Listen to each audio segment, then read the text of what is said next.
अस्सलामु अलैकुम वरहमतुल्लाहि वबरकातुह। इन्नल हम्दुलिल्लाह नहमदुहु व नस्तईनुहु व नस्तगफिरुहु व नऊज़ु बिल्लाहि मिन शुरूरि अनफुसिना व मिन सय्यिआति अमालिना। मन यहदिहिल्लाहु फला मुदिल्ल लहु व मन युद्लिल फला हादिय लहु व अशहदु अन ला इलाहा इल्लल्लाहु वहदहु ला शरीका लहु व अशहदु अन्ना मुहम्मदन अब्दुहु व रसूलुहु सल्लल्लाहु तआला अलैहि व अला आलिहि व सहबिहि व सल्लम तस्लीमन कसीरा। अम्मा बाद फ़क़द क़ाल इमाम अल-बुख़ारी रहमहुल्लाहु तआला बाबुन हद्दसना अब्दुल्लाह इब्न रजा क़ाल अख़बरना शुअबा अनिल हकम अन इब्राहीम अनिल अस्वद अन्ना आयशा रज़ियल्लाहु तआला अन्हा अरादत अन तश्तरिय बरीरता फ़अबा मवालिहा इल्ला यश्तरितुल वला फ़ज़करत ज़ालिका लिन्नबी सल्लल्लाहु अलैहि वसल्लम फ़क़ाल इश्तरीहा व आतिक़ीहा फ़इन्नमल वलाउ लिमन आतक़ व उतिया नबी सल्लल्लाहु अलैहि वसल्लम बिलहमिन फ़क़ील इन्ना हाज़ा मा तुसद्दिक़ बिही अला बरीरा फ़क़ाल हुवा लहा सदक़ा व लना हदिय्या। सम्मानित भातृमंडলী, আল্লাহ রাব্বুল আলামিনের প্রশংসা এবং প্রিয় নবী সাল্লাল্লাহু আলাইহি সাল্লামের উপর সালাত ও সালামের পর আজ জুমাবার আমাদের ধারাবাহিক সহিহ বুখারীর আলোচনা তালাকের পর্ব থেকে পর্ব নম্বর 7। আমাদের এই তালাকের পর্বের সহিহ বুখারীর অধ্যায় নম্বর 17। এতে ইমাম বুখারী রাহিমাহুল্লাহ শুধু বলেছেন বাবুন, মানে এটি হচ্ছে একটি বিশেষ অধ্যায়, আর বিষয়বস্তু কিছু লেখেননি। এমন যেই জায়গাগুলি থেকে গেছে শূন্য, কোনো বিশেষ বিষয়বস্তু লেখা হয়নি, তার সম্পর্ক আগের অধ্যায়গুলির সাথে আছে। তো আগের অধ্যায়ে আলোচনা এসেছে বারিরা রাদিয়াল্লাহু তাআলা আনহা, যিনি দাসী ছিলেন, স্বাধীন হয়েছিলেন এবং তার স্বামী থেকে যখন তিনি স্বাধীনতা পেলেন, থাকার না থাকা, তখন স্বাধীনতা গ্রহণ করলেন এবং স্বামীকে বর্জন করলেন। তো এই বিষয়ে কয়েকবার করে একটি হাদিস বিভিন্ন মাসআলাগুলি সেখান থেকে প্রমাণ করার জন্য এসেছে। তার মধ্যে একটি এসেছিল যে দাসীকে বিক্রি করলে তালাক হয় না, দাসীকে বিক্রি করে দিলে তালাক হয় না। কারণ বাড়ির আগের যে মালিকেরা ছিল তারা বিক্রি করেছিল মা আয়েশা রাদিয়াল্লাহু তাআলা আনহার কাছে, তখন তিনি বিবাহিতা ছিলেন, তো সেটা তালাক গণ্য হয়নি। তালাক গণ্য হলে তাহলে কেন পিছনে পিছনে ঘুরবে, আর কেন নবী সাল্লাল্লাহু সুপারিশ করবেন যে তোমার স্বামীর কাছে ফিরে যেতে? তো এটা একটা মাসলা প্রমাণিত হয়েছিল। আর একটি মাসলা প্রমাণিত হয়েছিল যে খেয়ারুল আমা, দাসী যদি তার দাস স্বামীর অধীনে থাকে, মানে বিবাহ বন্ধনে থাকে, আর তারপরে সে যদি দাস মুক্ত হয়, মানে সে দাসী যদি স্বাধীন হয়, তাহলে তার এখতিয়ার আছে থাকা না থাকার। এটি একটা মাসলা ছিল ওই একই হাদিস থেকে। তারপরে হাদিস ছিল যে এই মর্মে রাসূলুল্লাহ সাল্লাল্লাহু আলাইহি ওয়াসাল্লাম তার আগের যে দাস স্বামী তার সাথে থাকার জন্য সুপারিশ করেছিলেন, হুকুম করেননি। এই মাসলা ওই হাদিস দ্বারা প্রমাণিত, অনেক মাসাইল প্রমাণিত। ইমাম হাফিজ ইবনে হাজার রাহমাতুল্লাহি আলাইহি এই আয়েশা রাদিয়াল্লাহু তাআলা আনহার এই বারিরাকে খরিদ করার হাদিসটি থেকে 120-এর বেশি মাসাইল বলেছেন, উল্লেখ করেছেন ফাতুল বারীতে। একটি হাদিস থেকে কত মাসলা মাসাইল ইস্তেমাদ হইতে পারে। এটির নাম হচ্ছে ফিকহ, দ্বীনের জ্ঞান, শুধু হাদিসের তরজমা নাই। তারপরে যে অধ্যায় এসছে ওই আগের হাদিসটি এসছে। আগের হাদিসগুলিতে এ কথা নাই যে আয়েশা রাদিয়াল্লাহু তাআলা খরিদ করেছেন, এই কথা নেই। আমি এটা ব্যাখ্যাতে বলেছিলাম, কারণ কিছু হাদিস সংক্ষেপ আছে, কিছু হাদিস দীর্ঘ লম্বা আছে, কোনো হাদিসে কোনো কথা অতিরিক্ত আছে, কোনো কথা কম আছে, বেশি আছে, এইভাবে। তা আগের যতগুলি আমরা হাদিস দেখছি, এখানে কিন্তু বারিরাকে তিনি খরিদ করেছিলেন এ কথা নেই। তিনি আজাদ হয়েছিলেন, আছে স্বাধীন হয়েছিলেন, তার স্বামী ছিল দাস ছিল, আর তারপরে তার মালিকদের সাথে যা কিছু হয়েছে তার মালিকরা বলছেন না আমরা অধিকার রাখি এই ওয়ালার, মানে এই অভিভাবকত্বের। কিন্তু এই হাদিসে অতিরিক্ত ফায়দা আছে 5274 নম্বর অধ্যায়ের।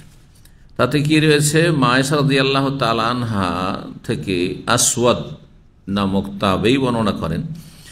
তিনি বলেন যে আয়েশা আরাদাত আন তাশতারি বারিরা, আয়েশা রাদিয়াল্লাহু তাআলা আনহা খরিদ করতে চাইলেন বারিরাকে। যে খরিদ করার কথা, আসলে কেনার কথা। আর দাস দাসী কেনা বেচা হয়, দাস দাসী কি হয়? পণ্যের মতো কেনা বেচা হয়। স্বাধীন মানুষকে কেনা বেচা করা জায়েজ নয়, হারাম। আপনাকে আমাকে কাউকে কেউ যদি বিক্রি করে কেনে তো জায়েজ নাই, হারাম, কবিরা গুনাহ, লানত। ফাবা মাওয়ালিহা, তখন তার যে মালিকরা ছিল তারা অস্বীকার করলো কি ওয়ালা দিতে, ওয়ালার অধিকার, অভিভাবকত্বের অধিকার দিতে, যে ঠিক আছে আয়েশা রাদিয়াল্লাহু কিনবেন উনি নেকির জন্য, কিন্তু বাড়িরা মারা গেলে তার অভিভাবক হিসাবে আমরা সত্ত্বাধিকার রাখবো, আমরা ধন সম্পদের ওয়ারিস উত্তরাধিকারী হব। তো তার মালিকরা অস্বীকার করলো, ইল্লা ইয়াশতারিতুল ওয়ালা, একমাত্র মানতে রাজি হলো যে বিক্রি করবে এই শর্তে যে ওয়ালার শর্ত আমাদের জন্য, ওয়ালার অধিকার আমাদের থাকবে। মাসলাহ জানতেন যে খরিদ করব আমি, অনুগ্রহ অবদান আমার, দাসমুক্ত করব আমি, তাহলে বাড়িরা যদি মারা যায় তো আমি আর আমার আর যারা ওয়ারিস তারা উত্তরাধিকারী হবে, তারা অভিভাবক হবে, ওরা ও কেন হবে, ওর কোনো অবদান হলো তো বিক্রি করলো পয়সা দিয়ে, স্বাধীন তো করলো না। এটা হচ্ছে শরীয়তের মাসলা। কিন্তু এরা অবৈধ নাজায়েজ শর্ত লাগাচ্ছিল, মানুষ লোভ সামলাতে পারে না, তখন নাজায়েজ শর্ত মানুষের সাথে আরোপ করে, যেমন আজকাল যৌতুকের শর্ত। আসলে হচ্ছে মোহর দিয়ে বিয়ে করতে হবে না, কেন না তোমার মেয়েকে বিয়ে করব, তোমাদের সংসারে আমি আত্মীয়তা করব, তোমাদের ফ্যামিলিতে, কিন্তু আমাদের এই দিতে হবে তো সেই দিতে হবে, কোরবানির সময় কোরবানি দিতে হবে, নাউজুবিল্লাহ, আমের সিজন আমাদের অঞ্চলে আম দিতে হয়, হ্যাঁ বিভিন্ন সব, হ্যাঁ নাজায়েজ, ইসলাম বিরোধী, ইসলামের সাথে সাংঘর্ষিক জালেমানা ট্রেডিশন রয়েছে, প্রথা যদি ইসলামের সাথে সাংঘর্ষিক না হয় তো জায়েজ। এই প্রথার ক্ষেত্রে অনেক আমাদের দেশের আলেমরা বিভ্রান্ত, যে প্রথা তো ইসলামে স্বীকৃতি দিয়েছে, সুতরাং এই বরযাত্রী প্রথা বা এই সে প্রথা, আরে ইসলামের সাথে সাংঘর্ষিক। ইসলামে কারো ধন সম্পদ একটা দানা বিনা অনুমতিতে খাওয়া যাবে না, বুঝছেন না, সাংঘর্ষিক, সেই জন্য হারাম। যদি ইসলামের সাথে সাংঘর্ষিক না হইতো তাহলে এমনি প্রথা হিসেবে অসুবিধা নেই। প্রথা যে মানুষ আসলে, হ্যাঁ একটু চা দিতে হবে, বিস্কিট দিতে হবে, হ্যাঁ একটু কাজু মাজু খাওয়াবো, এগুলো আজকাল শুরু হয়েছে, একটু পয়সা হওয়াতে আমাদের দেশে শুরু হয়েছে, আরব দেশে চা গাওয়া দিতে হবে, এগুলো প্রথা ইসলামের সাথে সাংঘর্ষিক নয়। আপনারা যেটা প্রথা চলছে সেটা করেন আপনি। তো নবী সাল্লাল্লাহু আলাইহি ওয়াসাল্লামের কাছে যখন আলোচনা করলেন মা আয়েশা যে এইরকম শর্ত লাগাচ্ছে ওরা, তো আমি খরিদ করতে চাই, ফাকাল নবী সাল্লাল্লাহু আলাইহি ওয়াসাল্লাম বললেন যে অসুবিধা নাই, ইশতারিহা, তুমি খরিদ করো, ওয়াতিকিহা, আজাদ করে দাও, স্বাধীন করে দাও, আর ওদের কথা সামান্য মূল্য নেই, 1 পয়সা মূল্য নেই, কারণ ইসলাম বিরোধী কথা, নাজায়েজ শর্ত। ফাইন্নামাল ওয়ালা লিমান আতাকা, কারণ ওয়ালার সত্ত্বাধিকার কার, যে স্বাধীন করবে, তুমি স্বাধীন করলে, ওর তো স্বাধীন করেনি, বিক্রি করবে। ওতিয়ান নবী সাল্লাল্লাহু আলাইহি মিন, আর এই ঘটনাতে নবী সাল্লাল্লাহু আলাইহি কাছে একবার গোশত পেশ করা হইল, মানে দেখলেন যে গোশত বাড়িতে আছে। অন্য হাদিসে কি রয়েছে, গোশত পেশ করার কথা, গোশত বাড়িতে রান্না হচ্ছে, ফুটছে চুলায়। ফাকিলা, তখন নবী সাল্লাল্লাহু আলাইহি বলে গোশত তোমরা খাবে, আমার দেবে না। ফাকিলা ইন্না হাযা মিম্মা তুসাদ্দিকু আলা বারিরা, এটি তো বাড়িরাকে সাদকা করা হয়েছে, আপনি তো সাদকা খান না। আলে মুহাম্মদ সাল্লাল্লাহু আলাইহি ওয়াসাল্লামের জন্য, তার বংশের জন্য সাদকা হারাম ছিল। ফাকালা, তখন নবী সাল্লাল্লাহু আলাইহি ওয়াসাল্লাম বললেন যে এটা জায়েজ হবে, আমার জন্য সাদকা হিসাবে নয়, হাদিয়া হিসাবে। হুয়া লাহা সাদাকা, এই গোশত বাড়িরার জন্য সাদাকা, ওয়ালানার, আমাদের জন্য, আমার এবং আমার পরিবারের যারা আলে বাইত তাদের জন্য হাদিয়া, উপঢৌকন। যাকাত খাওয়ার লোক, ফেতরা খাওয়ার লোক, সচ্ছল আপনাদের মতো আমাদের মতো সচ্ছল লোককে দাওয়াত দিতে পারে। ফেতরা চাল টাল নিয়ে এসছে ঈদের দিন, আর তারপরে আপনাদের দাওয়াত দিয়ে দিয়েছে, নেবেন না দাওয়াত, যে না তুমি ফেতরা খাও, নেব না, ওর জন্য ফেতরা, আপনার জন্য আমার জন্য ফেতরা খাওয়া যায় না, কিন্তু দাওয়াত খাওয়া যায় ওর বাড়িতে। ওই হাদিসে আরেকটি হাদিস নিয়ে এসছেন আজাদা, অতিরিক্ত ওই হাদিসে বর্ণনা করেছে ইমাম বুখারীর ওস্তাদ, তার ওস্তাদ থেকে ইমাম শুবা থেকে, আজাদা ফাখুয়্যিরাত মিন যাওজিহা, তৃতীয় বিষয় ছিল তার স্বামী থেকে তাকে স্বাধীনতা দেওয়া হয়েছিল। যখন আজাদ হয়ে গেল তখন তাকে স্বাধীনতা দেওয়া হলো, যে এখন তোমার স্বামী যেহেতু কি দাস, আর তুমি হচ্ছে স্বাধীন একজন মহিলা, একজন স্বাধীন মহিলা দাসের অধীনে স্ত্রী হিসাবে থাকবে, এটা তার মানহানি, ছোট হওয়া। সুতরাং সে যদি মনে করে আমি এই মানহানির জীবনযাপন করব না ছোট হয়ে, হ্যাঁ সমাজে আমি পদদলিত হয়ে আর আমি ছোট হয়ে থাকবো না। 18 নম্বর অধ্যায় বাবু কাউলিল্লাহ তাআলা, এ মহান আল্লাহর বাণীর তাফসীর সম্পর্কে অধ্যায়। ওয়ালা তানকিহুল মুশরিকাতি, তোমরা মুশরিক নারীদেরকে বিয়ে করিও না, হাত্তা ইউমিননা, যতক্ষণ পর্যন্ত তারা ঈমান না নিয়ে এসেছে, ইসলাম না গ্রহণ করেছে। মুসলিম না হওয়া পর্যন্ত কোন মুশরিক নারীকে বিয়ে করা জায়েজ নয়। পুরুষ মুসলিম আর নারী হচ্ছে মুশরিক। মুশরিক কারা? আহলে কিতাব, ইহুদি, নাসারা ছাড়া যত ধর্ম অবলম্বী আছে সবাই মুশরিক। মুসলিম তো মুসলিম, আর অমুসলিমদের দুইটি ভাগ, হ্যাঁ যাতে কথা সম্পূর্ণ হয়। মুসলিম আর অমুসলিম প্রথম ভাগ করলাম, তাই না? অমুসলিমদের মধ্য থেকে ইহুদি, নাসারা, আহলে কিতাব এদেরকে বাদ দিয়ে বাকি যত ধর্ম অবলম্বী আছে সবগুলি মুশরিকের অন্তর্ভুক্ত। সে মূর্তি পূজক, হিন্দুদের মতো মক্কার মুশরিকদের মতো হোক, হ্যাঁ প্রতিমার পূজারী হোক, অথবা আপনার বুদ্ধিস্ট হোক, যারা বুদ্ধদেবের পূজা করে, মূর্তি পূজা করে না কিন্তু বুদ্ধদেবের পূজা করতে লেগেছে, অথবা শিখ হোক যারা নিরাকারের পূজা করত, তারপরে এক সময় এখন শুরু করে দিয়েছে গুরু নানক তাদের গুরুর পূজা শুরু করে দিয়েছে, জৈন হোক, মজুস অগ্নি পূজক হোক, সাবি তারকা পূজক হোক, সূর্য পূজক, নক্ষত্র পূজক হোক, সব মুশরিক। তাহলে এইরকমই নাস্তিক যারা বললে স্বঘোষিত নাস্তিক, প্রকাশ্যে তারা বলছে আমরা ধর্মটর্ম মানি না, ওরা কি কাফের মুশরিক, শুধু তাদেরকে বিয়ে করা যায় না, যদিও মুসলিমের সন্তান, বাপ মা মুসলিম, জায়েজ নাই। বাপ মা মুসলিম কিন্তু তসলিম আর নাসির মতো কুখ্যাত, হ্যাঁ অভিশপ্ত, হেকে বিয়ে করা জায়েজ না কোনো মুসলিমের জন্য, হারাম বিয়ে করা। সে মুরতাদ, জন্মসূত্রে যারা কাফের তাদের চাইতে নিকৃষ্ট। তো মুশরিক মেয়েদেরকে বিয়ে করবে না, ব্যতিক্রম হচ্ছে আহলে কিতাব।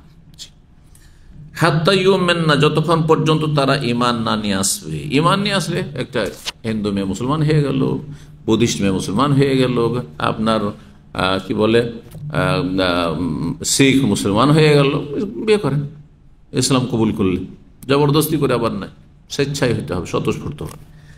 ওয়ালা আমাতুম মুমিনাতুন খায়রুম মিন মুশরিকাতিন, আর মনে রেখো একজন মুমিন দাসী, দাসী সে উৎকৃষ্ট শ্রেষ্ঠ, মিন মুশরিকাতিন একজন সম্ভ্রান্ত পরিবারের মুশরিক চাইতে।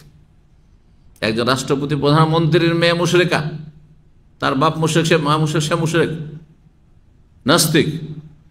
আর একটা দাসী কাজের মেয়ে ক্লিন করে বেড়ায় বাড়ি বাড়ি, ও অনেক অনেক সম্মানিত রবের কাছে এবং শ্রেষ্ঠ।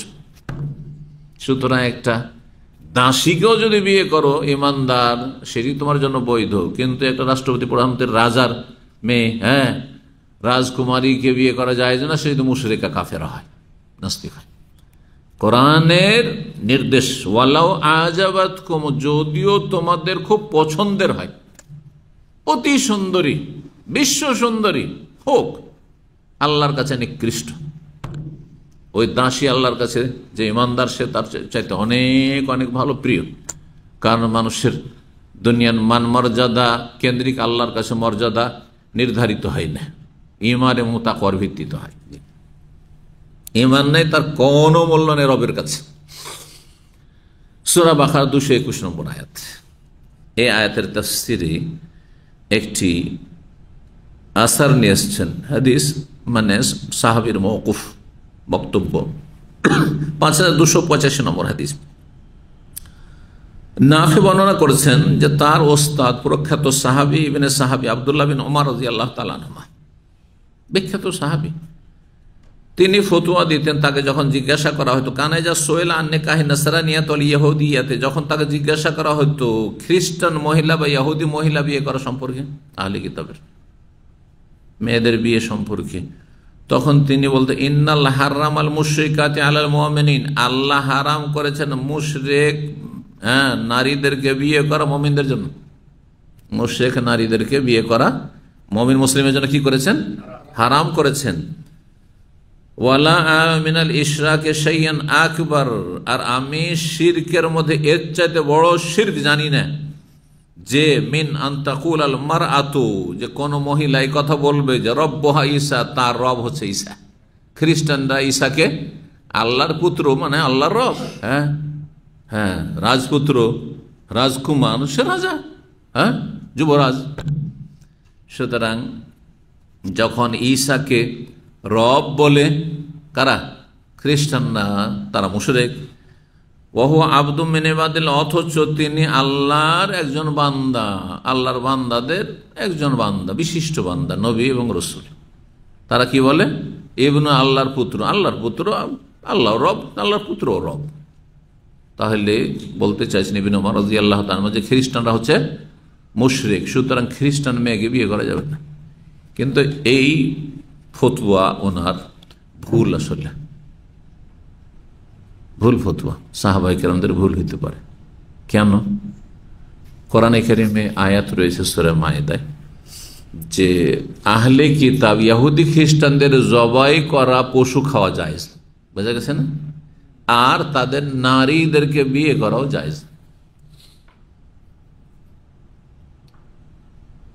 ওয়াতা'আমুল্লাযিনা উতুল কিতাবা হিল্লুল লাকুম ওয়াল মুহসানাতু মিনাল মুমিনাতু ওয়াল মুহসানাতু মিনাল্লাযিনা উতু মিন ক্বাবলিকুম উতুল কিতাবা মিন ক্বাবলিকুম ইযা আতাইতুমুহুন্না উজুরাহুন।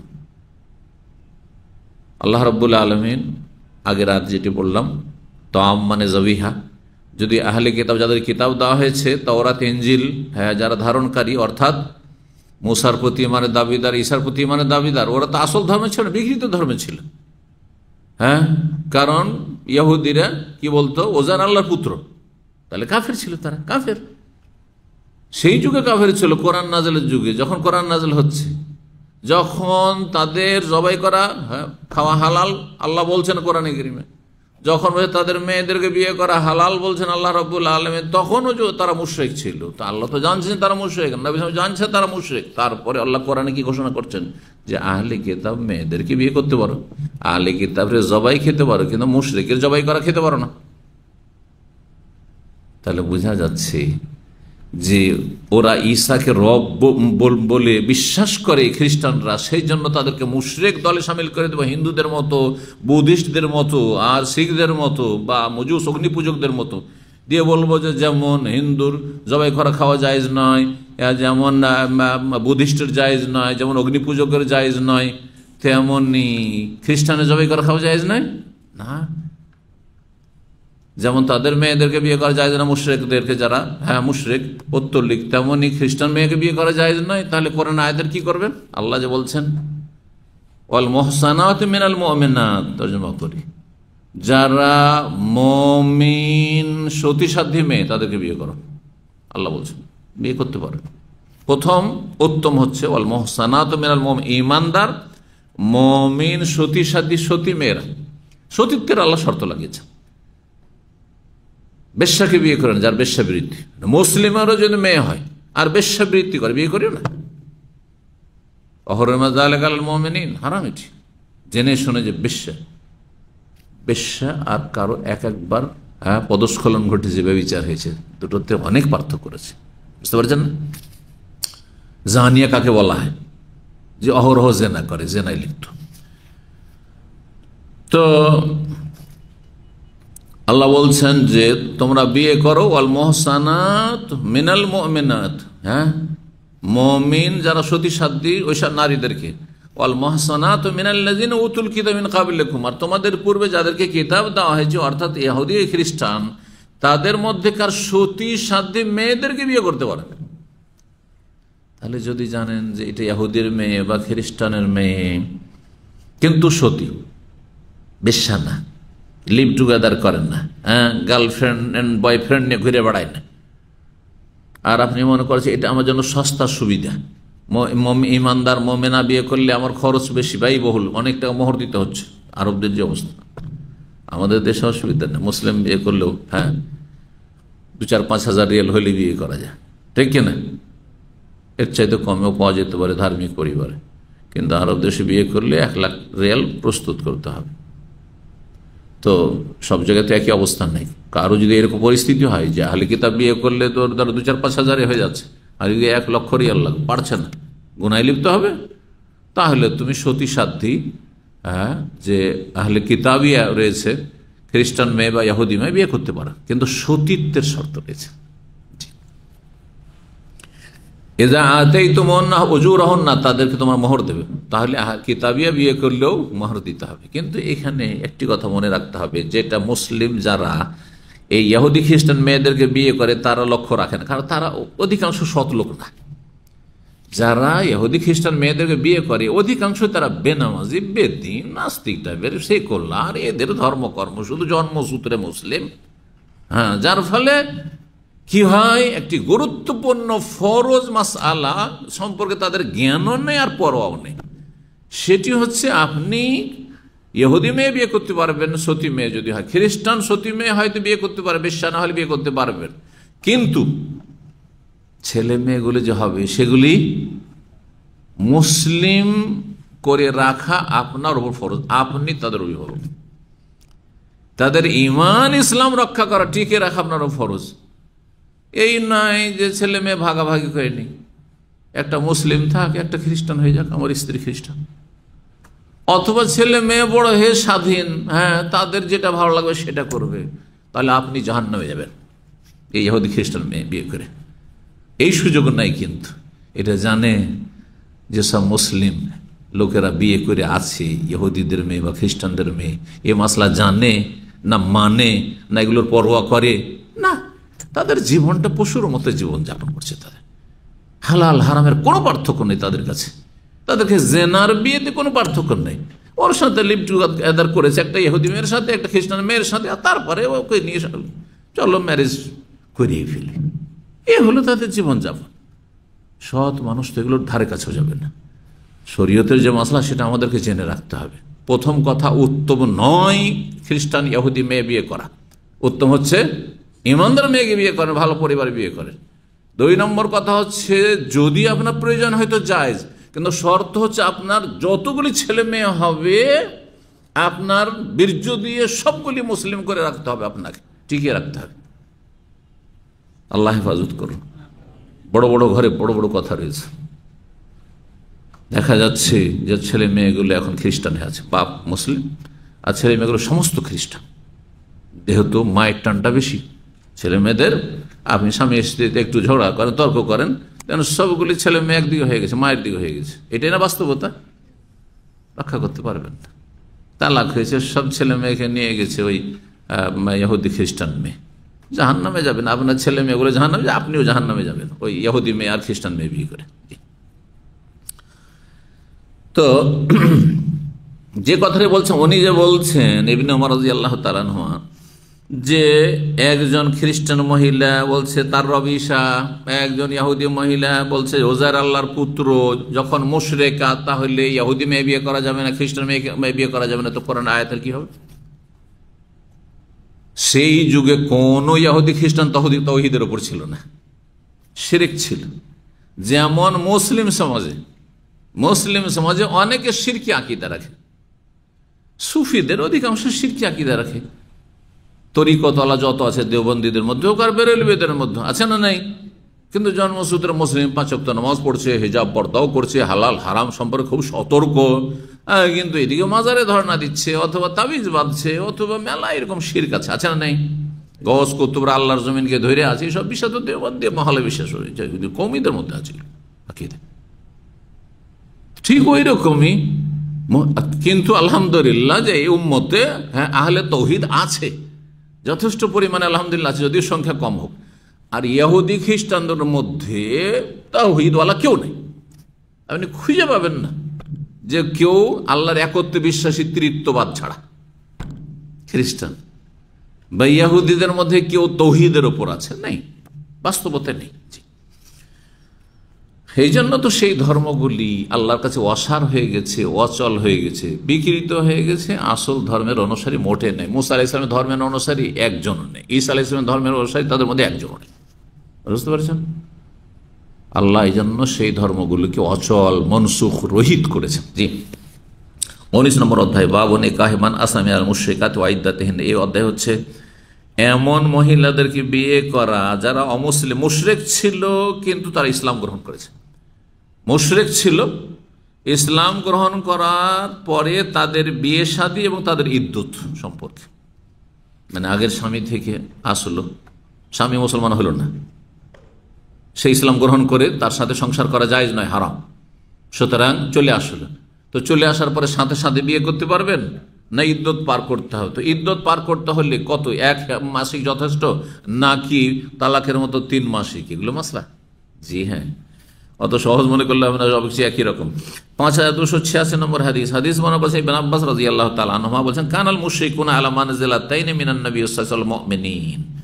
বলছে মুশরিকরা, মক্কার মুশরিক কাফিররা বা আরব মুশরিক কাফিররা 2টো স্তরে ছিল নবী সাল্লাল্লাহু আলাইহি সাল্লাম এবং মুমিনদের কাছে। নবী সাল্লাল্লাহু মুমিনদের কাছে, মুসলিমদের কাছে তারা 2টো স্তরে ছিল। একদল ছিল কানু মুশরিকি আহলে হারব, একদল ছিল এমন মুশরিক যারা হারবি ছিল, মানে যুদ্ধের পরিস্থিতি তৈরি করে গিয়েছিল, তাদের সাথে যুদ্ধের ঘোষণা ছিল, যে কোনো সময় তারাও আক্রমণ করতে পারে মুসলিমদের উপর, আর মুসলিম তাদের আক্রমণ করে, কোনো চুক্তি ছিল না, এক কথায় এদেরকে হারবি বলা হয়। যারা মুসলিমদের বিরুদ্ধে যে কোনো সময় আক্রমণ করে দিতে পারে, কাফের যে কোনো সময় আক্রমণ করতে পারে, আমাদের জান মাল বাড়ি ঘর ধন সম্পদ, হ্যাঁ আমাদের শিশু নারীরা নিরাপদ নয় তাদের থেকে, তাদের আক্রমণ থেকে, এদেরকে হারবি বলা হয়। হারব মানে যুদ্ধ, মানে যুদ্ধের অবস্থা তৈরি করে রেখেছে তারা। আর আরেক দল হচ্ছে জিম্মি বা মুআহাদ, চুক্তিতে আবদ্ধ, যাদের সাথে চুক্তি রয়েছে যে তোমরা আমাদের উপর আক্রমণ করবে না, তোমাদের উপর আক্রমণ করবে না এতদিন পর্যন্ত, যতদিন পর্যন্ত চুক্তি আছে চুক্তিতে অটল থাকতে হবে। যদি এক পক্ষ চুক্তিতে গাদ্দারি করে, ভঙ্গ করে, তাহলে আর চুক্তি থাকবে না। মক্কা বিজয়টা তো এইভাবেই হয়েছিল। হুদায়বিয়ার সন্ধিতে 6ষ্ঠ হিজরিতে 10 বছরের চুক্তি হলো, 2 বছরে যায়নি, এরা গাদ্দারি করে দিল। নবী সাল্লাল্লাহু আলাইহি সাল্লাম মুসলিমদের মিত্রগোত্র খোজাদের উপর, তাদের মিত্রগোত্ররা হামলা করে তাদের খুন করে ফেলল। তখন আর চুক্তি থাকলো না, চুক্তি ছুঁড়ে ফেলে দেওয়া হলে আর কোনো চুক্তি নেই, বিশ্বাসঘাতকতা করলে। তো 2টো স্তরে ছিল, একদল ছিল হারবি মুশরিক, ইউকাতিলুহুম ওয়া ইউকাতিলুনহুম, নবী সাল্লাল্লাহু আলাইহি ওয়াসাল্লাম তাদের বিরুদ্ধে যুদ্ধ করছিলেন, ওয়া ইউকাতিলুহুম, তারা নবী সাল্লাল্লাহু আলাইহি ওয়াসাল্লামের বিরুদ্ধে যুদ্ধে লিপ্ত ছিল। ওয়া মুশরিকি আহলে আহাদ, আর আরেক দল মুশরিক কাফেরই ছিল, পৌত্তলিক ছিল, কিন্তু তারা নবী সাল্লাল্লাহু আলাইহি ওয়াসাল্লামের সাথে চুক্তিতে আবদ্ধ ছিল। কারোর সাথে 6 মাস, 1 বছর, 2 বছর চুক্তি করা আছে, শান্তিতে বসবাস করব। লা ইউকাতিলুহুম, নবী সাল্লাল্লাহু তাদের বিরুদ্ধে যুদ্ধ করবেন না, ওয়ালা ইউকাতিলুহুম, তারাও নবী সাল্লাল্লাহু আলাইহি ওয়াসাল্লামের বিরুদ্ধে, ইসলামের বিরুদ্ধে যুদ্ধ করবে না। ফাকানা ইযা হাজারাত ইমরাতুন মিন আহলিল হারবি, যদি হারবি বংশ থেকে, গোত্র থেকে কোন মহিলা হিজরত করে চলে আসতো, যে আমি মুসলিম হয়ে গেছি, আমি আর আমার কাফের মুশরিক স্বামীর কাছে থাকা জায়েজ নাই, সুতরাং আমি হিজরত করা ফরজ মক্কা থেকে মদিনা, তখন মক্কা বিজয়ের আগে, সুতরাং আমি মদিনা চললাম হিজরত করে। যখন হিজরত করে কোনো মহিলা চলে আসতো, কোনখান থেকে? মিন আহলিল হারবে, হারবি বংশ থেকে, লাম তুখতাব হাত্তা তাহিদা ওয়া তাতুর, অতক্ষণ পর্যন্ত বিয়ের প্রস্তাব দেওয়া বৈধ ছিল না, যতক্ষণ তার মাসিক না আসবে। মাসিক আসার মাধ্যমে প্রমাণ হয়ে যাবে যে আগের স্বামী থেকে তার পেটে গর্ভধারণ করে নেই, যাতে করে এমন না হয় যে সাথে সাথে যদি মাসিক টাসিকের খোঁজ খবর নিলেন না, আর আসলে একটা অমুসলিম মেয়ে ইসলাম গ্রহণ করে সাথে সাথে ও কি করলেন, আগের স্বামী ছিল, বিবাহিতা ছিল, কিন্তু চলে এসছে, কাফের কাছে থাকবে না, থাকা যায় ওজন নাই, আর সাথে সাথে বিয়ে করে নিলে, বিয়ে পড়িয়ে দিলেন, আর তারপরে বিয়ের সাথে সহবাস শুরু হলো, এখন পেটে গর্ভধারণ করলো, পরে বোঝা গেল যে পেটে বাচ্চা আছে, এই বাচ্চাটা কার বোঝা যাবে? আপনার মুসলিমের বাচ্চা না ওই কাফেরের বাচ্চা? কার সাথে বংশের সম্পর্ক আপনি স্থাপন করবেন, কার ওয়ারিস হবে, চিন্তা করুন তো দেখি এগুলো বিষয়।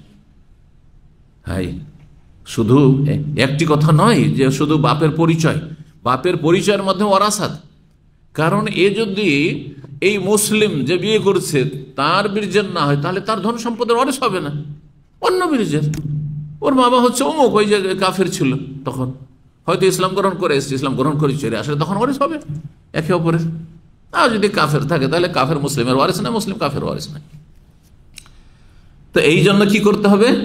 নিশ্চিত হওয়ার জন্য যে আগের স্বামী থেকে পেটে যেন বাচ্চা না থাকে মাসিক হবে, অর্থাৎ তার মাসের থেকে পবিত্র হবে, পবিত্র হওয়ার পরে তখন পয়গাম দেওয়া হয়তো কোনো মুসলিম বিয়ে করতে চাইলে ফাইজা তাহরাত, যখন পাক পবিত্র হইতো মাসিক থেকে হাল্লাহ নেকা, তাকে বিয়ে করা হালাখানে বিয়ে করলে সহবাস শুরু হবে।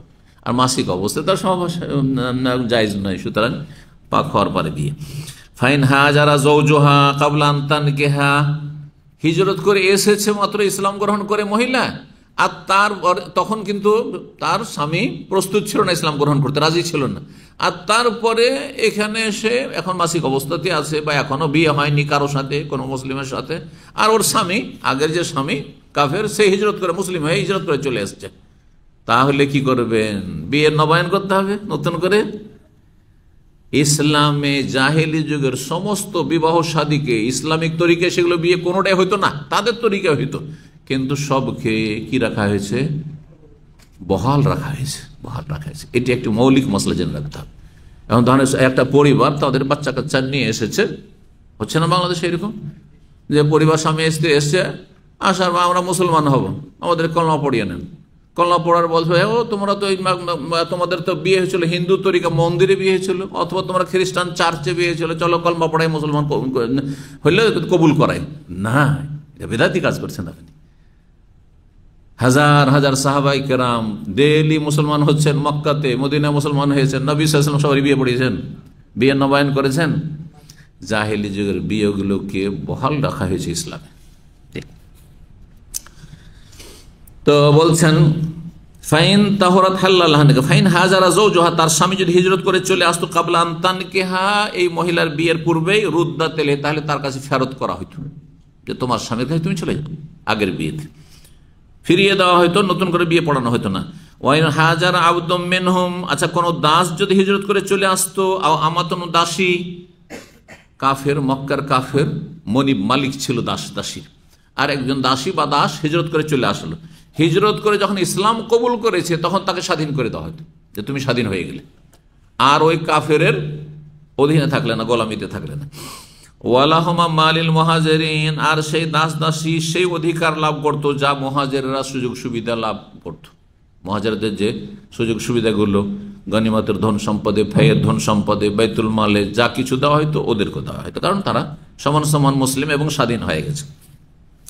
সুম্মা যাকারা মিন আহলিল আহদে মিসলা হাদিস মুজাহিদ, তারপরে যাদের সাথে চুক্তি থাকতো রাসূলুল্লাহ সাল্লাল্লাহু আলাইহি ওয়াসাল্লামের, ওদের কথা উল্লেখ করলেন। আর তারপরে মুজাহিদ যে হাদিস বর্ণনা করেছেন তার মতে হাদিস বর্ণনা করলেন প্রখ্যাত তাবি। ওয়াইন হাজারা, সেখানে গিয়ে বলছে ওয়াইন হাজার আবদুন আও আমাতুন লিল মুশরিকিন, কোন যদি দাস দাসী কাফের এমন কাফের মুশরিকদের হিজরত করে আসতো যারা আহলুল আহদ, যাদের সাথে চুক্তি আছে, এমন একটা সম্প্রদায় অমুসলিম কাফের, কিন্তু তাদের সাথে সেই বংশের সাথে কি রয়েছে? নবী সাল্লাল্লাহু আলাইহি ওয়াসাল্লামের চুক্তি আছে, মুআহাদ, নিরাপত্তার চুক্তি আছে।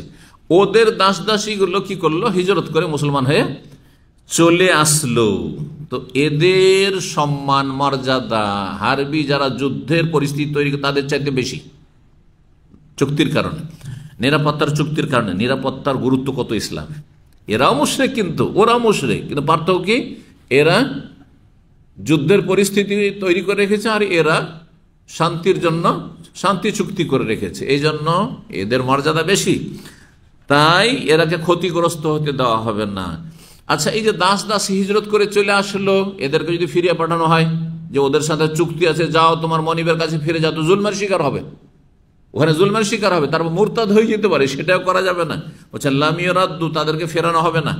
অরুদ্দাত আসমান, কিন্তু তাদের মূল্য বাইতুল মাল থেকে দিয়ে ফেরত দিয়ে দিতে হবে, যে ওদের মালিকরা যাতে পয়সার দিক থেকে অর্থের দিক ক্ষতিগ্রস্ত না হয়। এটা কিসের জন্য? তাদের সাথে যেহেতু চুক্তি আছে। জি, কত খুঁটিনাটি মাসলা মাসাইল তাহে রয়েছে দাস দাসী সম্পর্কে, চিন্তা করুন তো। জি, 5287 নম্বর হাদিস। হাদিস বর্ণনা করেছেন প্রখ্যাত তাবি আতা ইবনে আব্বাস রাদিয়াল্লাহু তাআলা আনহু থেকে, তিনি বলেন কানাত করিবাতু ইবনাতু আবি উমাইয়া ইনদা উমর খাত্তাব, বলছেন যে আবু উমাইয়ার মেয়ের, করিবাতু ইবনাতু আবি উমাইয়া, আবু উমাইয়ার মেয়ে করিবা, ওমর ইবনে খাত্তাব রাদিয়াল্লাহু বিবাহ বন্ধনে ছিল, মানে ওমর রাদিয়াল্লাহু তাআলা আনহুর কাফের মুশরিক থাকার আমলে তার স্ত্রী ছিল আবু উমাইয়ার মেয়ে, বুঝছেন না? ফাতাল্লাকাহা, যখন ওমর রাদিয়াল্লাহু তাআলা ইসলাম গ্রহণ করলেন, ওই মহিলা হতভাগিনী ইসলাম গ্রহণ করলো না, তখন তাকে তালাক দিয়ে দিলেন, ছেড়ে দিলেন। তখন ফাতাজাওয়াজাহা মুআবিয়া, তখন মুআবিয়া বিন আবু সুফিয়ান, জামির মুআবিয়া, আবু সুফিয়ানের ছেলে, রাদিয়াল্লাহু তাআলা আনহু, তিনি বিয়ে করে নিলেন যে তুমি ছেড়লা আমি করো। ওয়াকানাত উম্মুল হাকাম বিনত আবু সুফিয়ান তাহাতা ইয়াজ ইবনে গানাম, আর আবু সুফিয়ানের মেয়ে উম্মুল হাকাম নামী, সে ছিল আয়াজ বিন গানামের অধীনে, মানে তার স্ত্রী ছিল, বিবাহ বন্ধনে ছিল, আয়াজ বিন গানাম আল ফেহরি। ফাতাল্লাকাহা, যখন আয়াজ বিন গানাম যখন ইসলাম গ্রহণ করলেন, তখন উম্মুল হাকাম আবু সুফিয়ানের মেয়ে ইসলাম গ্রহণ করলো না, তখন তিনি তালাক দিয়ে দিলেন।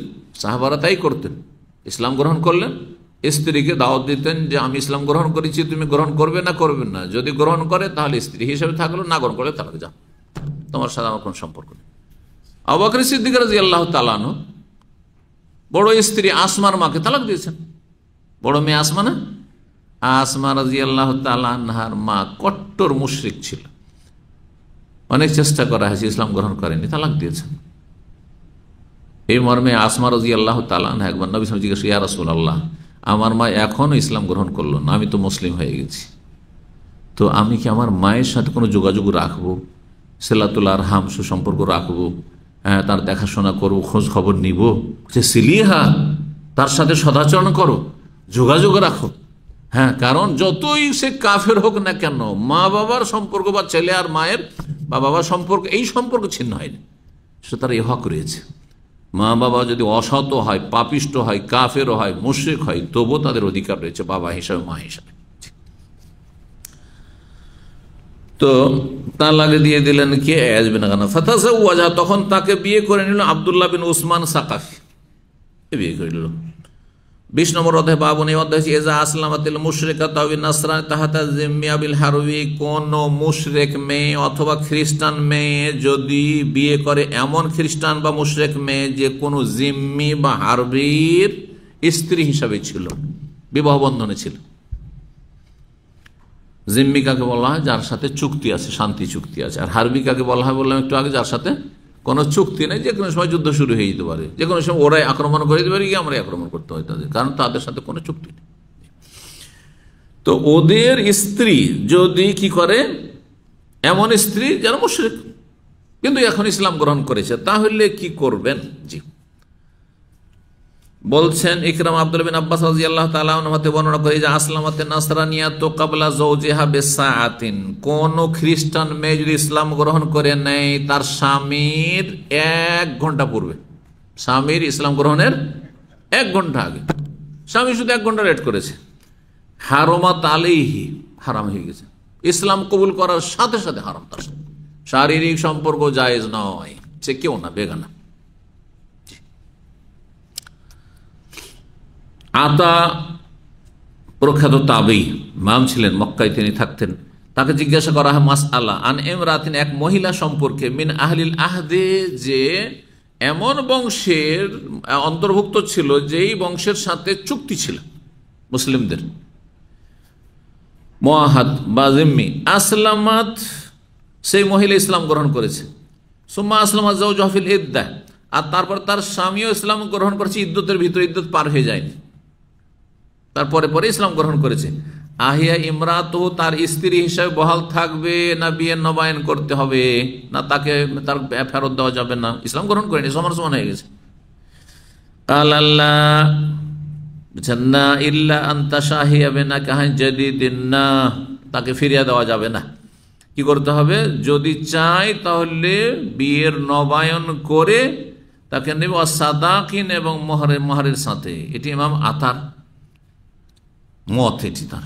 এসব ফিকহি মাসলা মাসাইল ইখতিলাফ রয়েছে। নবী সাল্লাল্লাহু আলাইহি ওয়াসাল্লাম যায়েনব রাদিয়াল্লাহু তাআলা, নবী সাল্লাল্লাহু আলাইহি ওয়াসাল্লামের বড় মেয়ে, বড় কন্যা, তার স্বামী আবুল আস ইবনে রবি, সে কাফের ছিল, ইসলাম গ্রহণ করেনি। যায়েনব রাদিয়াল্লাহু তাআলা আনহা ঈমান নিয়ে এসেছেন আগে বাবার প্রতি। বদর যুদ্ধে বন্দী হয়ে আসলেন আবুল আস, তাকে ইসলামের দাওয়াত দেওয়া হলো, কিন্তু গোঁড়ামি ছিল, ইসলাম গ্রহণ করেনি। বলছেন না, বাপ দাদা ধর্ম ছাড়বো না। ও ছাড়বে না তো তুমি যাও, ঠিক আছে, তোমাকে ছেড়ে দেওয়া হলো, আর মেয়েকে পাঠিয়ে দাও। ওয়াদা পূরণ করেছে, ভালো আচরণ করেছে, সসম্মানে নবী সাল্লাল্লাহু আলাইহি ওয়াসাল্লাম মেয়েকে বিদায় করেছে, কোনো রকমের কষ্ট দেয়নি, কিন্তু গোলামির কারণে ইসলাম গ্রহণ করেনি। আর ধর্মের ক্ষেত্রে চাপও সৃষ্টি করেনি যে আমার ধর্ম মানতে হবে, বাবার ধর্ম ছাড়তে হবে, এটাও করেনি, খারাপ আচরণ করেনি। 6 বছর পরে রাসূলুল্লাহ সাল্লাল্লাহু আলাইহি ওয়াসাল্লাম ফিরিয়ে দিয়েছিলেন। 6 বছর পরে রাসূলুল্লাহ সাল্লাল্লাহু আলাইহি ওয়াসাল্লাম ফিরিয়ে দিয়েছিলেন। অন্য কোনো স্বামীর ঘরে যাননি, কারোর সাথে বিবাহ বসেনি। যদি এর মধ্যে ইদ্যত পার হবে বিবাহে বসে যেতেন তো জায়েজ ছিল অন্য কারোর সাথে। হ্যাঁ, আর মানে 1 মাসিকের পরেই, যেমন এর আগে আলোচনায় আসলে 1 মাসিক।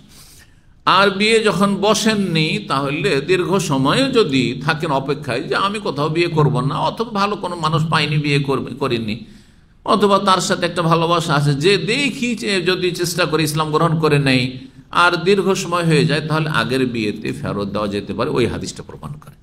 তো মাসলাগুলোতে ইখতিলাফ রয়েছে ফুকাহাদের। তা বলছেন মুজাহিদ বলে, যা আসলামা ফিল ইদ্দাতি ইয়াতাযাওয়াজুহা, যদি ইদ্দতের ভিতরে ইসলাম গ্রহণ করে তাহলে তাকে বিয়ে করবে। ক্বাল আল্লাহু তাআলা, মহান আল্লাহ বলেন, লা হুন্না হিল্লুল লাহুম, এ মুসলিম নারীরা যারা ইসলাম গ্রহণ করে নিয়েছে তারা তাদের কাফের স্বামীদের জন্য হালাল নয়। ওয়ালা হুম ইয়াহিল্লুনা লাহুম, আর তারাও এই সব মুসলিম নারীদের জন্য হালাল নয়। কতক্ষণ হালাল নয়? যতক্ষণ ইসলাম গ্রহণ করেন। ইসলাম গ্রহণ করলে হালাল হয়ে গেল। হাসান ওয়াসি বলেন, কাতাদা বলেন, 2 মজুসি সম্পর্কে, মজুসি ব্যক্তি সম্পর্কে আসলামা, 2 জন ইসলাম গ্রহণ করেছিল। হোমা আলা নেকাহে হেমা, তাদের বিবাহ বহাল রয়েছে। স্বামী স্ত্রী 2 জনেই ইসলাম গ্রহণ করেছে, অগ্নিপূজক, তাদের বিয়ে বহাল রয়েছে। ফাইজা সাবাক আহাদুহুমা সাহিবাহু, তাদের একজন আরেকজনের আগে যদি ইসলাম গ্রহণ করে, ওয়াবাল আখার, দ্বিতীয় জন যদি অস্বীকার করে আমি ইসলাম গ্রহণ করব না, স্বামী হোক অথবা স্ত্রী, তাহলে বান্নাত, স্ত্রী বিচ্ছিন্ন হয়ে যাবে। স্ত্রীর বায়ন মানে বিচ্ছিন্ন হয়ে যাবে। লা সাবিলা লাহু আলাইহা, তখন সেই স্ত্রীর উপর ওই স্বামীর কোনো অধিকার থাকবে না। ওয়াকাল ইবনে জুরাইজ বলেন, কুলতু লি আতা, আমি আতাকে বললাম, ইমরাতু মিনাল মুশরিকিন, একজন মুশরিক মেয়ে, জাআত ইলাল মুসলিম, মুসলিমদের কাছে আসলো, মুসলিমদের কাছে চলে আসলো, আশ্রয় নিয়ে ইসলাম গ্রহণ করে। ওর স্বামী হচ্ছে মুশরিক। আইওয়াওয়াযু যাওজুহা মিনহা, তাহলে এই যে চলে আসলো, তার স্বামীকে কি তার বিনিময়ে কিছু ধন সম্পদ দেওয়া হবে যে ক্ষতিগ্রস্ত স্ত্রী হারিয়ে দিল? হ্যাঁ, লিকাউলিহি তাআলা, কারণ আল্লাহ বলেছে সূরা মুমতাহিনা আয়াত নম্বর 10, ওয়া আতুহুম মা আনফাকু, তারা যা খরচ করেছে তাদের স্বামীরা তাদেরকে তা দিয়ে দাও। কিন্তু এটি এই ক্ষেত্রে নয়, যাদের সাথে চুক্তি রয়েছে তাদের কথা। তো বলছে ওয়া আতুহুম মা আনফাকু, ক্বাল আল্লাহ, না না, ইন্নামা কানা যালিকা বাইনান নবী সাল্লাল্লাহু বাইনা আহলিল আহদে, এটি ছিল নবী সাল্লাল্লাহু আলাইহি ওয়াসাল্লামের মাঝে এবং যে সব বংশের গোত্রের সাথে চুক্তি ছিল তাদের মাঝের বিষয় ছিল। যারা চুক্তিতে আবদ্ধ, যারা নবী সাল্লাল্লাহু আলাইহি ওয়াসাল্লামের সাথে ইসলাম মুসলিমদের সাথে, তাদের স্ত্রীরা যদি চলে আসে, তো তাদের বিয়ের সাথে যে খরচ খরচা বা স্ত্রী চলে আসে ক্ষতিগ্রস্ত পারিবারিকভাবে, সেই ক্ষতিপূরণটা বাইতুল মাল থেকে দিয়ে দেওয়া হইতো। দিয়ে দাও, মোহর যেটা দিয়েছিল, ও আমি তো এত টাকা মোহর দিয়েছি, আমার স্ত্রী চলে আসলো, তাহলে আমি ক্ষতিগ্রস্ত, আর যা মোহর নিয়ে যাও। স্ত্রী যাবে না ফিরে, কারণ স্ত্রী ইসলাম গ্রহণ করেছে, কাফের অধীনে থাকা হারাম। কিন্তু যেসব মুশরিকদের সাথে কোনো চুক্তি নেই, হারবি, হ্যাঁ, বিনা চুক্তিতে এমনি মুশরিক, যুদ্ধ থাক আর নাই থাক, তো তাদের ক্ষেত্রে এটা নয়, তাদেরকে ক্ষতিপূরণ দিতে হবে না। ওয়াকালা মুজাহিদ বলেন, প্রখ্যাত তাবে, হাযা কুল্লু ফি সুলহিন বাইনান নবী বাইনা কুরাইশ, এই ঘটনাগুলি ঘটেছিল সবগুলি ওই সময়কালে যখন সন্ধি হয়েছিল হুদায়বিয়া, নবী সাল্লাল্লাহু আলাইহি ওয়াসাল্লাম মাঝে আর কুরাইশ কাফেরদের মাঝে। 5288 নম্বর হাদিস বর্ণনা করছেন ইমাম ইবনে শিহাব যুহরি, ওয়া ক্বালা ইব্রাহিম ইবনে মুনজির ইবনে মুনজির হাদাসানি ইবনে ওয়াহাব ক্বালা হাদাসানি ইউনুস আলা ইবনে শিহাব, 2টি সনদ থেকে নিয়ে এসেছেন, এক সনদে নিয়ে এসে মিলিয়েছেন। বলছেন, আমাকে জানিয়েছেন উরওয়া ইবনে যুবাইর রাদিয়াল্লাহু তাআলা আনহুমা, বলছেন, আন্না আয়েশা রাদিয়াল্লাহু আনহা যাওজান নবী ক্বালাত, নবী সাল্লাল্লাহু সহধর্মিণী মা আয়েশা রাদিয়াল্লাহু তাআলা আনহা বলেন, উরওয়ার খালা, কানাতুল মুমিনাতু হাজারান ইলা নবী সাল্লাল্লাহু আলাইহি ওয়াসাল্লাম, মুমিন নারীরা যখন নবী সাল্লাল্লাহু আলাইহি ওয়াসাল্লামের কাছে হিজরত করে আসতো, যখন মক্কা থেকে মদিনায় হিজরত করে আসলে, এসে বলছে, ইয়া রাসূলুল্লাহ, আমরা ইসলাম গ্রহণ করে নিয়েছি, আমরা হিজরত করে এসেছি, আমাদেরকে এখান থেকে ফিরিয়ে দিয়েন না, আমরা আর কাফের স্বামীর কাছে ফিরে যেতে চাই না। তখন আল্লাহ নির্দেশ দিয়েছিলেন পরীক্ষা করার, হ্যাঁ, পরীক্ষা করার, যে আসলে কি এগুলো মানছে না, যদি মানে সে ইসলামের মৌলিক বিধিবিধানগুলি, তাহলে জানতে হবে যে সে মুসলিম হয়ে গেছে, ইসলামের বিধানের সামনে আত্মসমর্পণ করেছে। এই পরীক্ষা নেওয়ার আয়াতটি যেহেতু সূরা মুমতাহিনাতে আছে, এই জন্য এই সূরার নামই হচ্ছে সূরা আল মুমতাহিনা। আর ইমতেহান থেকে মুমতাহিনা মানে পরীক্ষার কথা যেই সূরায় বর্ণিত হয়েছে সেই সূরা, সূরাতুল মুমতাহিনা 28তম পারাতে রয়েছে। তো বলছেন যে নবী সাল্লাল্লাহু আলাইহি ওয়াসাল্লামের কাছে হিজরত করে যখন আসতো, ইয়ামতাহিনুহুন্না, নবী সাল্লাল্লাহু আলাইহি ওয়াসাল্লাম তাদের পরীক্ষা নিতেন যে এরা মূর্তি পূজা ছেড়েছে কিনা, জেনা ব্যভিচার ছেড়েছে কিনা, তারপরে ছেলে মেয়েকে খুন করেনি তো, বা ছেলে মেয়েকে জীবন্ত দাফন করে না তো, যেমন মক্কার অনেক কাফেররা করতো, আরব কাফেররা সবাই করতো না, কিন্তু এটা আমাদের দেশে বক্তারা বাড়াবাড়ি করে। আরব কাফেররা মনে হচ্ছে ঢালাওভাবে তারা জীবন্ত দাফন করতো না। কিছু কিছু বংশ ছিল যারা দারিদ্রের ভয়ে বা মানহানির ভয়ে, তাদের মধ্যে এই নোংরামিটা ছিল, এই জুলম ছিল, পাষণ্ড আচরণ ছিল, কিন্তু সবাই নাই, সবাই এই কাজ করত না। তো বলছেন যে পরীক্ষা নিতেন কেন, বেকাউলিল্লাহ তাআলা, মহান আল্লাহর এই বাণীর মাধ্যমে, ইয়া আইয়ুহাল্লাযীনা আমানু, হে ঈমানদারগণ, ইযা জাআকুল মুমিনাতু মুহাজিরাতিন, তোমাদের কাছে মুমিনা যখন হিজরত করে আসফামতাহিনুহুন্না, তাদের পরীক্ষা নাও। আল্লাহু আ'লামু বিঈমানিহিন্না, আল্লাহ তাদের অন্তর্যামী, তাদের ঈমান সম্পর্কে। ফাইন আলিমতুমুহুন্না মুমিনাতিন, একটু পরীক্ষা নিরীক্ষার পরে যদি জানতে পারো যে আসলে এরা ঈমানদার হয়েছে, ফালা তারজুহুনা আল কুফার, তাহলে কাফের স্বামীর কাছে ফিরিয়ে দিও না, ফেরত দিও না। আমাদের কাছে অনেকেই ভুলবশত তাদের একামা হয়ে গেছে হিন্দু একামা, অমুসলিম একামা। এটা হয় বাংলাদেশ থেকে অনেক ছেলেরা এরকম এসছে, বা ইন্ডিয়া থেকে এসেছে, নেপাল থেকে, আমাদের এখানে অহরহ ইসলামী সেক্টরে, যে ওই এমবেসি যখন লাগিয়েছে ভিসা, তখন ওকে কি করে দিয়েছে, নন মুসলিম বানিয়ে দিয়েছে। হ্যাঁ, ভুল হয়েছে ওইখান থেকে হয়তো, অথবা এখানে একামা যাওয়া যাতে ভুল হয়েছে, বেশিরভাগ ভুলটা ওই এমবেসিতেই থাকে। আসার পরে হয়তো অমুসলিম একামা, আর মক্কা যেতে পারে না, মদিনায় যেতে পারে না, উমরা করতে পারে না, তখন আমাদের কাছে একটা পেপার নেওয়ার জন্য আসে। এখন তো ইসলাম কবুল করাইতে পারছে না, কারণ মুসলিম তো। হ্যাঁ, ও যদি বলে যে আমি মুসলিম, কিন্তু আমার একামাটা হচ্ছে অমুসলিম, তাহলে ওকে আবার কলমা পড়া মুসলমান বানাবো, মুসলমান, কিন্তু কি করব তাহলে? পরীক্ষা করি তখন আমরা, ওই ঠিক আছে তুই মুসলিম, ঠিক আছে তোমার পরীক্ষা হবে, কখন, এখন দিবে পরীক্ষা না পরে? ও যে আচ্ছা ঠিক আছে, এখনই পরীক্ষা তোমারটা। জিজ্ঞাসা করি, চলো নামাজ কোথা থেকে শুরু হয়, কোথায় শেষ হয়? এটা মুসলিম ছাড়া মুসলিম পারবে? তাকবীরে তাহরিমা দিয়ে শুরু হয়, সালাম ফিরে শেষ হয়। জোহর কয় রাকাত নামাজ, ফজর কয় রাকাত নামাজ, হ্যাঁ কতগুলি আর মুখস্থ করে আসবে এমনি জালিয়াতি করে, ঠিক কিনা? সূরা ফাতিহা শোনা, রুকুর তসবিহ, সিজদা তসবিহ শোনা, আত্তাহিয়াত শোনা, দরুদ শোনা, এই কয়টা শুনিয়ে দিলে মনে করিনি যে হ্যাঁ মুসলিম, লিখে দিই। তখন দুজন দায়ী আমরা সাইন করলে তখন একটা পেপার তাকে দিয়ে দেওয়া হলে, টেম্পোরারি সার্টিফিকেট বলা হয় সেটাকে, এফাদা, যে সে মুসলিম আসলে ভুলবশত তার কাগজপত্রে হয়ে গেছে মুসলিম, আর তারপরে রাস্তায় আর কেউ কিছু বলবে না, আমরা করে আসছে, বহু ঘটনা ঘটছে এরকম। তো নবী সাল্লাল্লাহু আলাইহি ওয়াসাল্লাম পরীক্ষা নিতেন, আর পরীক্ষায় আল্লাহ বলছেন পরীক্ষা করে যদি জানতে পারো, নিশ্চিত হও যে এরা মুসলিম হয়ে সত্যি এসেছে, তাহলে ফালা তারজিউহুন্না ইলাল কুফারি লা হুন্না হিল্লুন ওয়া লা হুম ইয়াহিল্লুনা লাহুন্না, কেউ কারো জন্য হালাল নাই, স্বামীর জন্য এই হালাল নাই মুমিন মেয়ে, আর ওর স্বামীর জন্য হালাল নাই। বলছেন শেষ আয়াত পর্যন্ত বর্ণনা করেছেন। আয়েশা বলেন, ফামান আকাররা বিহাযা শারতি মিনাল মুমিনাত, যদি মুমিন রমন এই শর্তগুলির অঙ্গীকার করত যে আমরা আল্লাহ ইউশরিকুনা বিল্লাহি শাইআন ওয়ালা ইয়াসরিকুনা, শিরিক করবে না, চুরি করবে, ওয়ালা ইয়াকতুলনা আওলাদাহুন্না ওয়ালা ইয়াতিনা বিবহতানি ইফতারিনা বাইনা আইদিহিন্না ওয়া আরজুলিহিন্না ওয়ালা ইয়াসিনাকা ফি মারুফ, নবীর নাফরমানি করবে না, আল্লাহর রাসূল নাফরমানি করবে না ভালো কাজে। ফাবায়াহুন্না, তাহলে মৌখিক বায়াত করেন। নবী সাল্লাল্লাহু আলাইহি ওয়াসাল্লাম হাতে হাত লাগিয়ে কোন নারীর সাথে জীবনে বায়াত করেননি, শপথ করেননি, হ্যান্ডশেক করেননি। যখন এগুলো অঙ্গীকার করে নিত, ফাকাদ আকারা বিল মেহনা, তাহলে পরীক্ষাতে যে পয়েন্টগুলি ছিল সেগুলির অঙ্গীকার করত। তাহলে কি করতেন?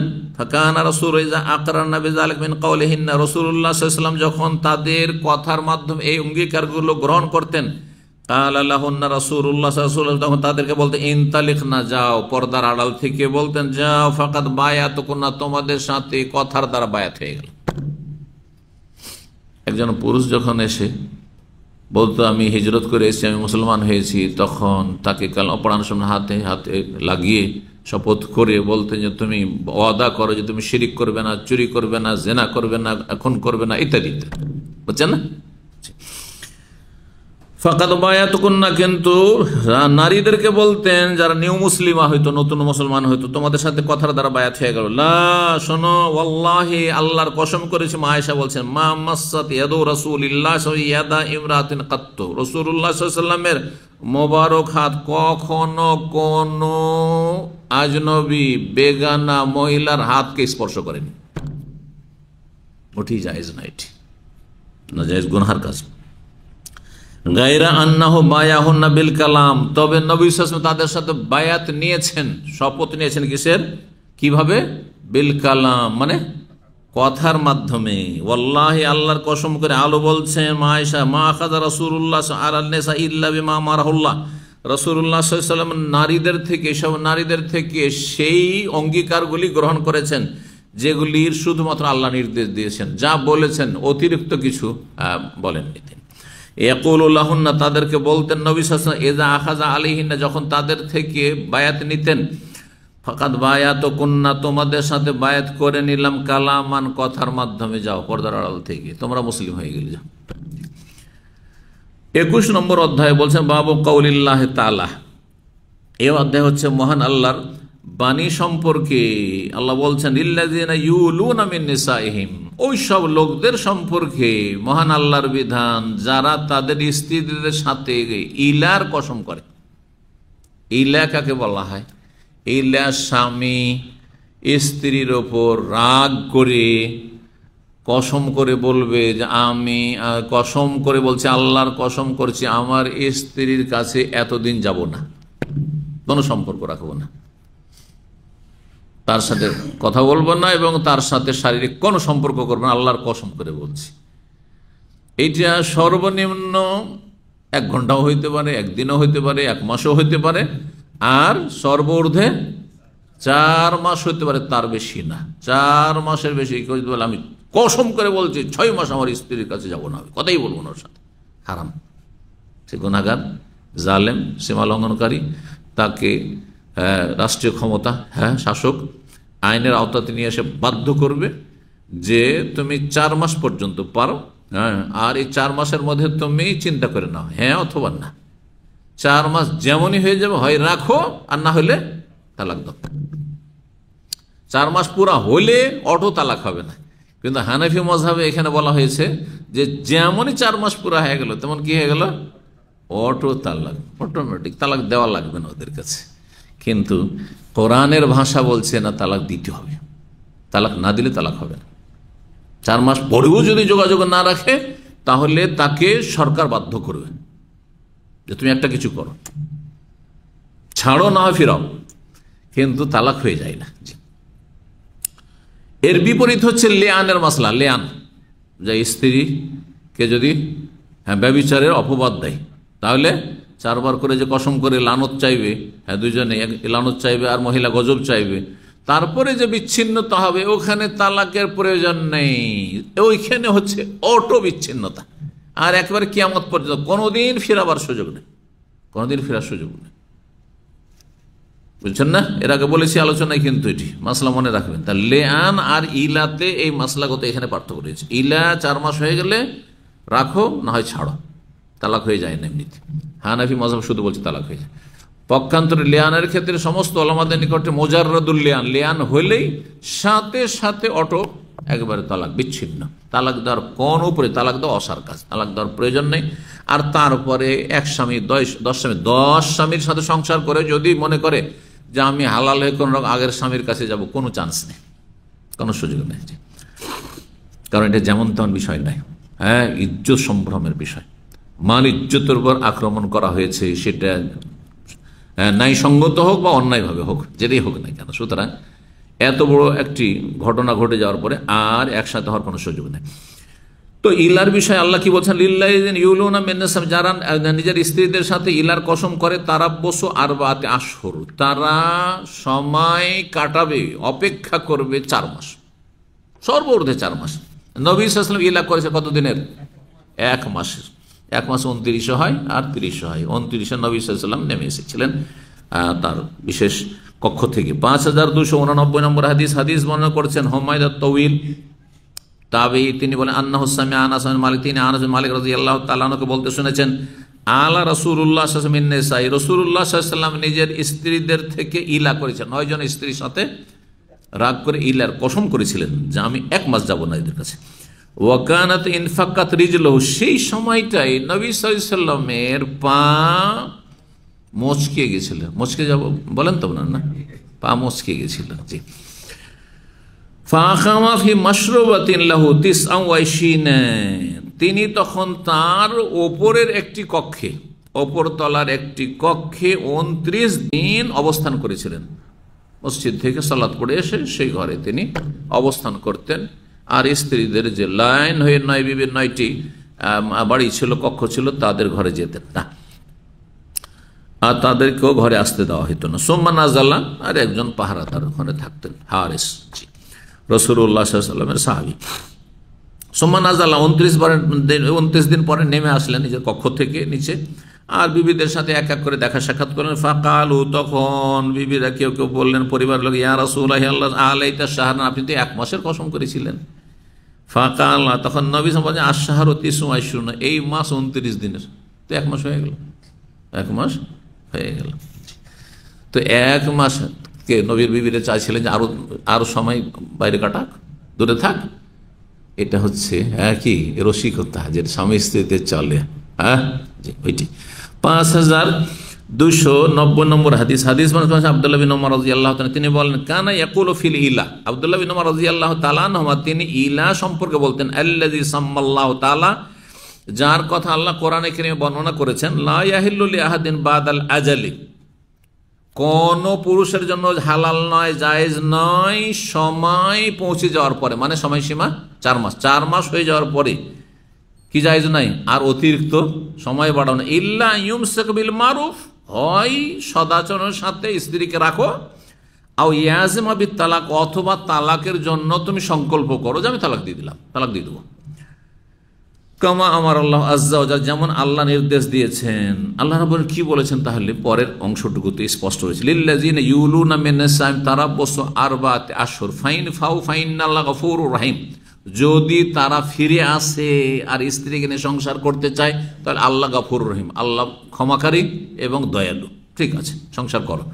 ওয়াইন আজামুত তালাক, আর যদি তালাকের জন্য ইচ্ছা পোষণ করে, সংকল্প থাকে যে না তালাক দিয়েই দেবো, 4 মাস যোগাযোগ নেই আর রাখবই না, থাকবো না এদেরকে নিয়ে, তাহলে ফাইন্নাল্লাহা সামিউন আলিম, আল্লাহ সর্বশ্রোতা সর্বজ্ঞ। বোঝা গেছে না? তাহলে আজামুত, আল্লাহ তালাকের কথা বল, তালাকের যদি ইচ্ছুক হয়, বোঝা যাচ্ছে অটো তালাক হয়নি, অটো তালাক হয়ে গেলে আবার ইচ্ছুক হয় কিসের কথা? ইচ্ছুক হয়তো এত কোনো যুক্তি থাকলো, বুঝছেন না? জি, তাহলে স্পষ্ট হানাফি ফতোয়ার বিপরীত দলিল হচ্ছে এই আয়াতের অংশ, ওয়াইন আজামুত তালাক ফাইন্নাল্লাহা সামিউন আলিম।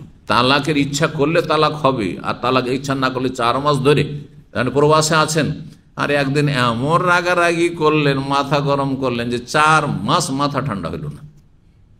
হয়েছে কোনোদিন নাকি? কারো 4 মাস কোনো কথাবার্তা নেই স্ত্রীর সাথে। হানিফি হইলে অটো তালাক হয়ে গেছে, যেমনই 4 মাস পুরা হয়েছে। আর না হলে কোরআন হাদিসের অনুসারী যদি সত্যি হন সহি মাসলার, তাহলে কি এখন আপনি বাধ্য, না হলে গুনাহগার আপনি। হয় ফিরান, বলেন যে 4 মাস হয়ে গেছে, এর বেশি বাড়ানো যাবে না, যাক তুমি সোজা হয়ে যাও, আমি সোজা হইলাম, এখন সংসার করি, যথেষ্ট হয়ে গেছে, তোমারও পানিশমেন্ট হয়েছে, আমারও পানিশমেন্ট হয়ে গেছে। যে স্ত্রী থাকা সত্ত্বেও স্ত্রীর সাথে কথা না বলা, আর স্বামী না থাকা সত্ত্বেও স্বামী হারার মতো, বিধবার মতো থাকা, ঠিক না? তো দুজনেরই শিক্ষা হয়ে গেছে, ভালো করে শিখে নাও, যাক সংশোধন করে নি থাকবো। আর না হলে বলেন যে যাক আমি আর রাখবো না, তুমিও সোজা হবেন না, এই যে তালাক, তাহলে তালাক বলেন তখন। তো এই ছিল হাদিস 5291 নম্বর হাদিস। বলছেন এখানে ইবনে ওমর রাদিয়াল্লাহু তাআলা আনহুমা, এজা মাজাত 4 আশহুরিন, যখন 4 মাস পুরো হয়ে যাবে, ইউকাফু, তখন সেই পুরুষকে আদালতে কি করা হবে, দাঁড় করানো হবে। ইউকফ, খলিফার সামনে, শাসকের সামনে, প্রশাসনের সামনে বা আদালতের সামনে দাঁড় করানো হবে, কাজীর সামনে হাজির হইতে হবে, বা সমাজের বিচার সালিসের মাধ্যমে যদি হয় তো সালিস বসাইতে হবে। হাত্তা ইউতাল্লিকা, যতক্ষণ হয় তালাক দাও, ওয়ালা ইয়াকাউ আলাইহি তালাক, ও তালাক হবে না হাত্তা ইউতাল্লিক, যতক্ষণ তালাক না দিবে। তাহলে ইবনে উমর রাদিয়াল্লাহু তাআলা আনহুর মত কি ছিল, যে ইলা 4 মাস হয়ে গেলে তালাক হয় না, বরং তখন তাকে ধরে হাজির করতে হবে, সমাজের লোক হাজির করবে, না হয় আদালতে হাজির করবে, হ্যাঁ, আর তারপরে একটা সমাধানে আসুন, রাখবে কি রাখবে না। ওয়ায়ুযকারু যালিকা, এইরকমই বর্ণনা করা হয়েছে, উল্লেখ করা হয়েছে উসমান রাদিয়াল্লাহু তাআলা আনহু থেকে, মানে আব্দুল্লাহ বিন ওমরের ফতোয়া এটি, উসমান রাদিয়াল্লাহু ফতোয়া এটি, ওয়া আলীর ফতোয়া এটি, আবু দারদার ফতোয়া এটি, ওয়া আয়েশা রাদিয়াল্লাহু তাআলা আনহার ফতোয়া এটি, ওয়া ইসনাই আশারা রাজুলাম মিন আসহাবিন নবী সাল্লাল্লাহু আলাইহি ওয়াসাল্লাম, নবী সাল্লাল্লাহু 12 জন সাহাবায়ে কেরাম এইরকম ফতোয়া দিতেন যে 4 মাস হয়ে গেলে তারপরে তাকে নিয়ে সে কাজীর সামনে আদালতে দাঁড় করানো হবে, আর বলা হবে যে তুমি তালাক দাও, আর না হলে ফিরো। বুঝতে পেরেছেন? জি। তারপরে লম্বা অধ্যায় আছে, আর আলহামদুলিল্লাহ আমাদের মোটামুটি 1 ঘন্টা দর্শ বুখারী হয়ে গেছে। আল্লাহ রাব্বুল আলামিন যেন এতে আমাদের বরকত দান করেন, এবং বাকি জীবনে আমাদের যেসব ভাইয়েরা হাজির হয়েছেন সবার জীবনে আল্লাহ যেন সার্বিক ক্ষেত্রে বরকত দান করেন, দিন দুনিয়ার সার্বিক সুখ শান্তি দান করেন, এবং আল্লাহ রাব্বুল আলামিন জান্নাতের পথে রাখেন। পাপ অন্যায় থেকে, জাহান্নামের পথ থেকে আল্লাহ যেন সব সময় ফিরিয়ে রাখেন। ওয়া জাযাকুমুল্লাহু খাইরান ওয়া সাল্লাল্লাহু ওয়া সাল্লামা আলা নবিয়িনা মুহাম্মদ ওয়া আলা আলিহি ওয়া সাহবিহি আজমাইন।